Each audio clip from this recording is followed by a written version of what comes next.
El refranero, que es muy sabio, dice que la avaricia rompe el saco. Una de las enseñanzas que siempre me ha gustado más dentro de lo mucho que enseña el gran maestro Julio Granda es lo que él llama saber pisar el freno. Y es que en multitud de ocasiones, cuando venimos de una posición en la que hemos previamente estado mejor y la partida se ha igualado o incluso estamos un poquito peor, es muy común que la inercia de haber estado mejor y esa sensación de que en el fondo la posición nos debe algo, que tenía que haber ganado esta partida y todavía la quiero seguir ganando, nos lleva a cometer errores, decisiones equivocadas y en algunos casos totalmente increíbles. En esta partida yo me enfrentaba una vez más al famoso Ginger GM, el gran maestro Simon Williams. Abrí con el peón de rey y una vez más Simon utiliza el mismo tipo de estrategia, jugar aperturas muy flexibles e incluso un poquito extrañas. De hecho, es famoso este maestro por su habilidad para jugar este tipo de aperturas y buscar líneas originales. De hecho, fijaos que aquí rápidamente después de caballo C3, caballo F6, F4, la originalidad aparece ya en la jugada 3 con una jugada que para mí resultó totalmente inesperada. D5 aquí. Las negras han movido primero el peón a D6 para solamente ahora, una vez que yo he puesto el peón en F4, moverlo a D5. Objetivamente, esto no es bueno, pero fijaos que ya me hace bastante daño en el reloj, en la jugada 3, porque cuando juego E5 ya he tenido que gastar unos poquitos segundos, 3 segundos aquí, y después de caballo G4, mi siguiente jugada ya me ha hecho consumir casi medio minuto. O sea que en pocas jugadas, líneas que normalmente yo estaría jugando prácticamente sin pensar, si por ejemplo hubiese hecho G6 o hubiese hecho C6 o E5, pues aquí ya me pone a pensar en la jugada 3. De hecho, la jugada 3 ya no la hago al toque. La jugada 3 primero gasto 3 segunditos y después de ese caballo G4, otra línea también muy llamativa. Yo no sé si llamarlo espectacular, pero sí sorpresiva. Ese caballo G4, dudoso sin duda. Esta no es una jugada objetivamente buena, pero me ha hecho ya tener que gastar aquí medio minuto. Decido D4, que resulta que es la mejor jugada, poniendo una buena masa de peones centrales, una estructura muy sana, y este caballo aquí, pues la verdad que hay que preguntarle un poco qué es lo que hace, ¿no? Porque la dama lo está mirando de reojo y el alfil tiene que defenderlo y no es posible hacer un E6. De hecho, Simon aquí rompe en C5 y se apresura, porque aquí yo jugué caballo F3, jugada muy natural, pero es que peón por peón le metía incluso en más problemas, porque ¿cómo va a defender ahora el peón de E5? E6 no es posible porque pierde el caballo y por lo tanto ya tiene que también empezar a hacer malabares aquí, entregar de alguna manera ese peón, por ejemplo alfil de 7, dama por E6 y quizás después de dama F3 poder buscar ahora H5 para defender el caballo y H3 caballo aquí, alfil E3 defendiendo el peón, alfil C6 y bueno, no ha logrado ni siquiera recuperarlo y no está claro que, por supuesto, la compensación, si la hay, no es suficiente por el material, pero es que dudo siquiera que exista esa compensación. Así que D por C5 era aquí sin duda la jugada más dura. Pero bueno, caballo F3 no es mala jugada, caballo C6, alfil B5, clavando ese caballo, desarrollo normal, que ya empiezo a jugar un poquito más ligero, pero bueno, vemos que ya me saca medio minuto ahí. Caballo H6, una jugada también extraña, pero claro, quiere quitar el caballo del ataque de esa dama y poder jugar un E6.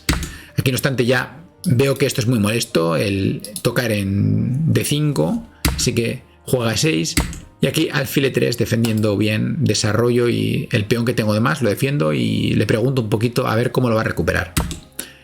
A6, alfil por, peón por y ahora aquí ya mi ventaja es enorme. ¿Qué pasa? Que en Roque es una pequeña imprecisión aquí.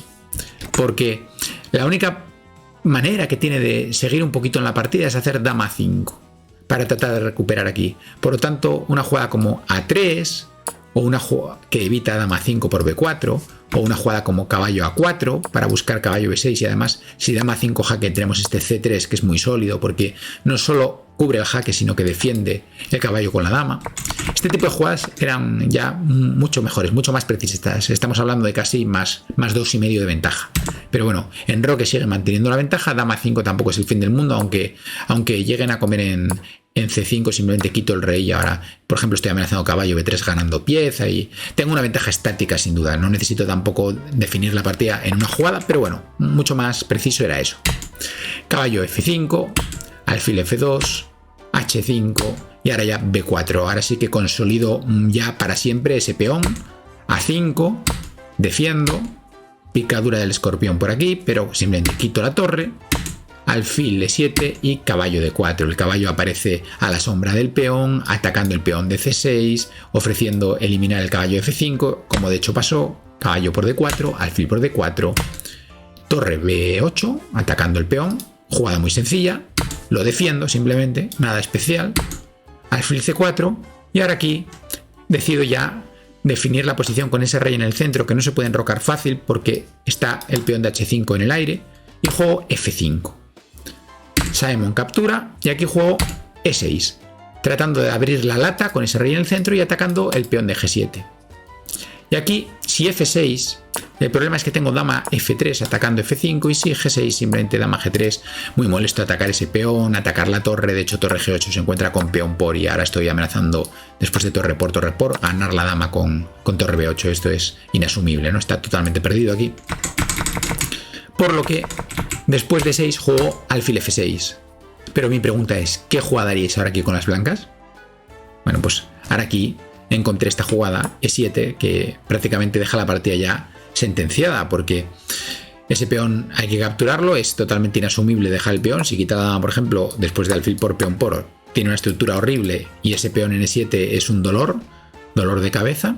Así que tiene que capturarlo, pero el problema es que alfil por G7 toco la torre, se va alfil F6, estoy ganando pieza, torre de B7 defendiendo la única manera, peón por peón ofrezco el cambio de torres, torre D7 y ahora aquí juego dama F3. Más precisa, una vez más, existe otra jugada, dama D2. Dama D2 acaba la partida en el acto porque la dama está entrando por G5 y a G8 ganando pieza, dando mate. Esta jugada es totalmente decisiva. Dama F3 tampoco está mal, yo quería comer el peón de F5. Simon quita aquí el rey y ahora aquí tengo una manera pues bastante, no sé si sencilla, pero sí muy lineal de ganar. Simplemente cambio todo, jaque, única, jaque y ahora si rey H6, torre G8 da mate porque no se puede evitar dama F4 o dama G5. Si quiere hacer alguna jugada para tratar de evitar eso va a venir el mate, pero es que no hay jugada, no se puede siquiera evitar dama F4, no tiene jugada, se deja la dama en todas las jugadas, incluso aunque hubiese una jugada como esta que no perdiese la dama G5 es otro mate, o sea que es totalmente imparable, se amenazan dos mates aquí, entonces es imparable y como digo, y si rey F6, una manera muy sencilla de ganar simplemente es, sin ninguna floritura excepcional, que por ejemplo caballo por D5 también gana, pero simplemente jaque, cambiamos las damas, rey por y ahora caballo A2 es una jugada muy extraña, pero muy bonita. Este caballo A2 vamos a ponerle el merecido signo de admiración. Aquí, ahí está. Caballo A2, una jugada muy bonita porque el caballo quiere ir a B4 y apoyar a 6, que le costaría el alfil, y si alfil por simplemente ahora ya no llega a parar el peón en casillas blancas y A7 y A8 es una dama, la torre está muy mal colocada y bueno, aquí ganaríamos también fácil con esta jugada. ¿Qué pasa? Que aquí, después de rey F8, con 37 segundos, calculé mal y jugué dama por F5, atacando la torre sin defender el alfil. ¿Por qué? Porque pensaba que si alfil por comía la torre. Pero, ¿cuál es mi sorpresa cuando veo que me comen C3? Y entonces, ahora aquí, ¿sigo teniendo ventaja? Sí, pero ya muy poquita ventaja, porque tiene buena compensación, a pesar de que tiene el rey débil, tiene una pareja alfiles que defiende muy bien y me está atacando a la torre. ¿Y qué pasa? Que un error lleva a otro error. Cuando me doy cuenta que me acabo de dejar el caballo de C3, la siguiente jugada que coloco sobre el tablero es todavía peor. Hago torre F1, buscando algo de contrajuego aquí, sin darme cuenta que el otro alfil también me está crucificando la torre aquí. ¿Cuál es mi sorpresa? Cuando aquí mi rival empieza a pensar. Empieza a pensar y claro, me doy cuenta que es que no ha visto que el alfil come la torre y con 18 segundos solo en el reloj jugó alfil G7 después de tener aquí la torre totalmente a tiro. ¿Qué pasa? Que no pensó que podía haber hecho una jugada tan mala como esta, no pensó que después de haber comido un caballo limpio, no pensó que a la siguiente jugada también iba a comer una torre. Quito la torre de D4 y ahora aquí cometo un error bastante importante, que es que con 19 segundos estoy viendo que D3 está molesto porque después de peón por el alfil me va a atacar las dos torres. que empiezo a pensar qué hacer y cuando me doy cuenta pues muevo ya gastando 8 segundos, que 8 segundos de 19 es una barbaridad. Al final me aparece de 3 igual, tengo que capturar y jugar mi idea era jugar con la pieza de menos, simplemente comer aquí en F5, pero ¿qué pasa? Que para mi sorpresa no come en D3, sino que se equivoca y come torre por D3. También él tiene muy poco tiempo aquí. Juego torre F1, buscando entrar en F7, quita el rey, como en F7, jaque, y ahora aquí simplemente continuo. ¿Pero qué es lo que pasa? Que no supe pisar el freno. Aquí la avaricia va a romper el saco. ¿Por qué? Porque yo seguía todavía con la sensación de que tenía que haber ganado la partida, no daba crédito que se me hubiese escapado en 2 jugadas con ese dama por F5 y luego con el torre F1. Y entonces aquí, a pesar de que yo tengo 7 segundos y él tiene 10, o sea, tengo menos tiempo, solamente se me ocurre decir, bueno, pues no voy a coger las tablas, voy a tratar de tirarle la bandera. Pero claro, estoy tratando de tirarle la bandera con una pieza de menos y con menos tiempo en el reloj. Dama E4, aquí ya le permito cambiar las damas, de hecho cambia las damas y aquí tengo un final totalmente perdido. Aquí él también tiene muy poco tiempo y comete otro error, se deja el alfil. Esto es la típica locura de cuando nos quedan pocos segundos. De hecho aquí tengo la posición ganada, pero no me queda tiempo. Llegamos a esta posición, entrega la torre y aquí ya no tenía puesto el pre-move y no logro comer la torre o la como, y a la siguiente sí, aquí me cae la bandera aquí, después de dama jaque. Esta posición son tablas porque tengo torre y 2 peones contra la dama, solamente tengo que poner la torre defendida por uno de los peones y ya está una fortaleza construida, no se puede romper este tipo de fortaleza. Pero bueno, la cosa es que al final lo que cuenta es el reloj en este tipo de partidas y la partida está perdida. La avaricia rompió el saco.